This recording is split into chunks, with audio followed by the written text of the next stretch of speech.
Os espíritos nas igrejas católicas e evangélicas. Esse é um tema que poucos citam na literatura espírita, mas convém falarmos. Antes de discorrer sobre o tema, vamos lembrar que o médium, Chico Xavier, grande divulgador da doutrina espírita, teve uma criação católica. Na infância, durante as missas na igreja, via hóstias cintilantes dadas pelo padre aos fiéis. Ou seja, nitidamente ocorria nas hóstias, o que se ocorre na água fluidificada pelos espíritos de luz. Chico também via espíritos de luz na igreja, irradiações de suas energias, e também via espíritos que o padre da paróquia havia convivido e Chico não tinha conhecido. Esse padre lhe tinha, aliás, muito afeto e preocupação com sua mediunidade, que ele encarava, primeiro como fantasias de uma criança de imaginação fértil, e mais tarde como uma manifestação demoníaca. Até que acabou percebendo que era algo que ele mesmo não entendia. Na verdade, o padre sentia que Chico teria um caminho na vida, que não era ali naquela igreja, nem naquele lugar. Pois bem, espíritos estão em toda parte. Inclusive, nas igrejas, nos templos católicos, evangélicos, etc. Podem ser atraídos para esses ambientes, seja pelos fiéis que ali oram e pensam neles, seja porque em vida terrena, a que acabaram de deixar, eram fiéis frequentadores de tais locais. Acontece que muitos espíritos recém-desencarnados, que tinham como uma certeza, que a morte significava o descanso, a dormência, para apenas se acordar no juízo final, onde haveriam de serem julgados, se assustam ao se perceberem ativos. Ao se perceberem vivos. Mas do outro lado, estão vivos no plano espiritual. E então, muitos podem pedir auxílio, socorro, nas igrejas, nos templos, que frequentavam. Muitos, inclusive, podem achar que estão num pesadelo, em que em vão, tentam acordar, achando-se numa perturbação que demora demais para ter fim. E lá no templo, na igreja, eles acabam encontrando outros espíritos que estão ali trabalhando pro bem dos demais. Há um ritual católico, de se celebrar uma missa de 7º dia após a morte do finado. Também se há o costume de se celebrar a memória do ente querido que se foi, em datas específicas, um mês depois da morte, um ano, ou no aniversário do finado. Enfim, missas em intenção ao desencarnado.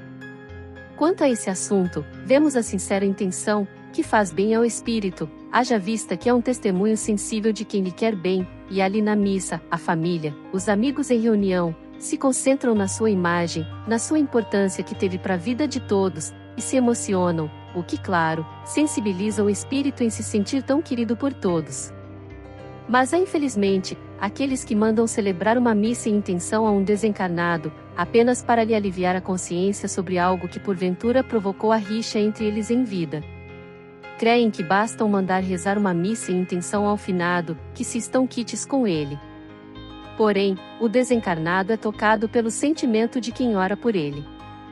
Seja esta oração, feita na missa em celebração à memória dele, em igreja lotada de pessoas, seja sozinho, no recolhimento do quarto. A oração ao desencarnado faz um grande bem a ele, independente de como ele está no plano espiritual. Os católicos creem que eles sentem tal oração a eles. Mas infelizmente, os evangélicos não têm esse pensamento. Não oram pelos mortos, pois creem que eles não os ouvem. Estão dormindo. É que evangélicos seguem a interpretação bíblica, equivocada, de deixar que os mortos enterrem seus mortos, mas eles não percebem que a saudade, a emoção que sentem ao finado, a quem vez ou outra, sonham, e acordam emocionados, já provam que a vida do espírito está ativa no mundo dos espíritos. Por mais que não orem por eles, o simples pensar, a simples emoção da lembrança, já é uma oração inconsciente, a quem se foi. Também não sabem que as igrejas evangélicas estão lotadas de espíritos em todos os graus de vibração e de evolução. Antigamente, as igrejas em geral, proibiam a oração aos suicidas. Acreditavam que não adiantava tais orações a eles, pois já estavam condenados ao fogo eterno do inferno. Inclusive, nem no velório do suicida era permitido orar pelo finado. Mas muitos o faziam em pensamento, pois a palavra eternamente era forte demais para aceitarem, e acabavam levados pela emoção da preocupação para com eles. Embora tais religiões tenham a visão sobre a morte física e a vida espiritual, diferente da nossa, espírita, devemos respeitá-las. Até porque o que importa são as ações do ser humano que contam em sua jornada evolutiva. É a bagagem que ele levará para o plano espiritual, o que fez na Terra.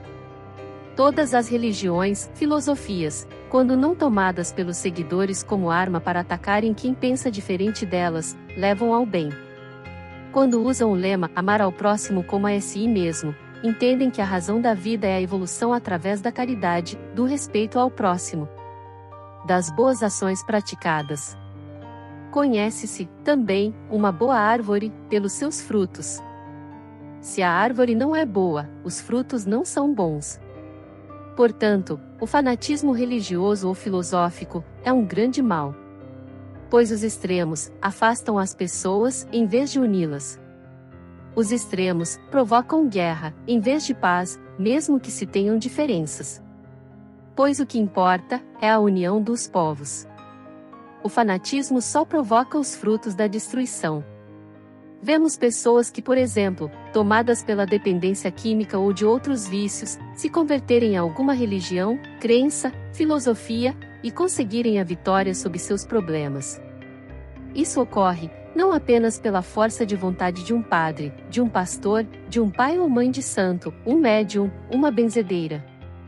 Isso ocorre pela mudança de conduta, a tal reforma íntima que a própria pessoa faz, ao adentrar numa religião, numa filosofia de vida, que muda o triste caminho que andava percorrendo. É ela que abre campo para receberem tais fluidos espirituais, do bem, em qualquer templo, igreja ou centro que se frequente. E nesses locais, há espíritos de luz que trabalham sob uma pessoa que nutre fé, esperança, em dias melhores. E faz sua parte, fazendo o bem a si e a seus semelhantes.